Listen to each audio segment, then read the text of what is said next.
साल 2026 में भारत और यूरोपियन यूनियन के बीच कुछ ऐसा हुआ जिसने दुनिया की इकोनॉमी का नक्शा ही बदलने की ताकत रखी। आज चलिए इसी पर बात करते हैं। चलिए शुरू करते हैं इस एक लाइन से। गणतंत्र दिवस पर भारत ने यूरोप से हाथ मिलाया और किसी को कानो कान खबर तक नहीं हुई कि ये कितना बड़ा सौदा है। सोचिए जरा, इतनी बड़ी डील और कोई बात ही नहीं कर रहा। तो आखिर ये है क्या?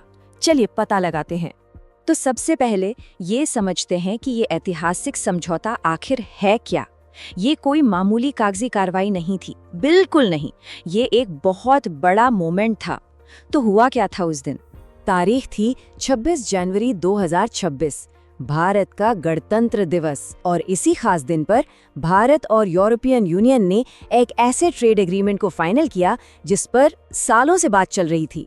ये कोई आम डील नहीं थी, बल्कि एक नए इकोनॉमिक दौर की शुरुआत थी, समझिए। ठीक है, तो एक एग्रीमेंट तो हो गया, पर सवाल ये है कि सिर्फ दो पार्टियों के हाथ मिलाने से दुनिया कैसे बदल सकती है ना? जवाब छिपा है इसके स्केल में। मतलब ये कनेक्शन है कितना बड़ा, चलिए देखते हैं। चलिए पहले इस नंबर को देखते हैं, 1.4 बिलियन। ये सिर्फ भारत की आबादी का आंकड़ा नहीं है, ये है दुनिया की सबसे तेजी से बढ़ती हुई कंज्यूमर पावर। और अब इस पावर में जोड़ दीजिए यूरोप के 450 मिलियन लोगों को, जो दुनिया की सबसे सेटल्ड और रिच मार्केट्स में से एक है। तो जब ये दोनों ताकतें मिलती है ना, तो जो आंकड़ा सामने आता है वो सच में हैरान करने वाला है। ये डील दुनिया की लगभग 23% आबादी को, सोचिए दुनिया की करीब 1/4 आबादी को एक सिंगल मार्केट में ले आती है। ये सिर्फ एक गठबंधन नहीं है, ये एक इकोनॉमिक सुपर पावर का जन्म है। पर बात यह है कि इतने सारे लोगों को जोड़ने का फायदा ही क्या, अगर उनके बीच व्यापार करना ही मुश्किल हो।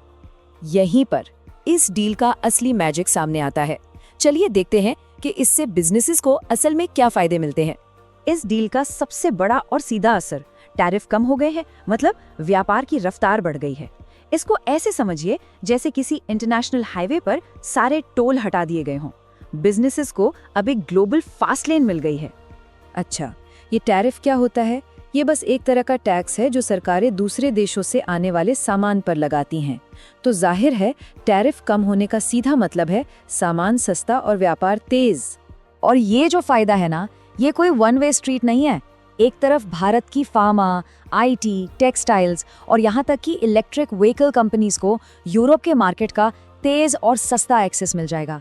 वहीं दूसरी तरफ यूरोप के बिजनेसेस को भारत के करोड़ों लोगों के इस तेजी से बढ़ते बाजार में सीधी एंट्री मिलेगी। मतलब दोनों के लिए ही मौके हैं। लेकिन क्या ये सब सिर्फ व्यापार और पैसे के बारे में है, या फिर पर्दे के पीछे कोई बड़ी जियोपॉलिटिकल चाल चली जा रही है?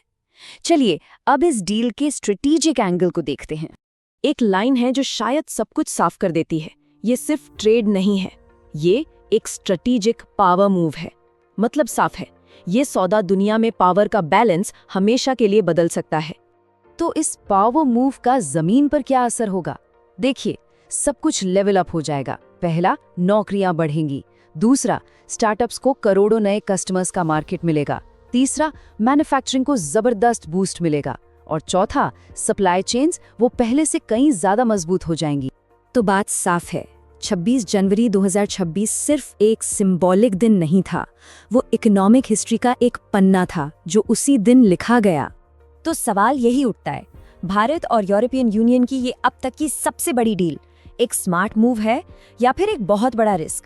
इसका जवाब तो खैर वक्त ही बताएगा।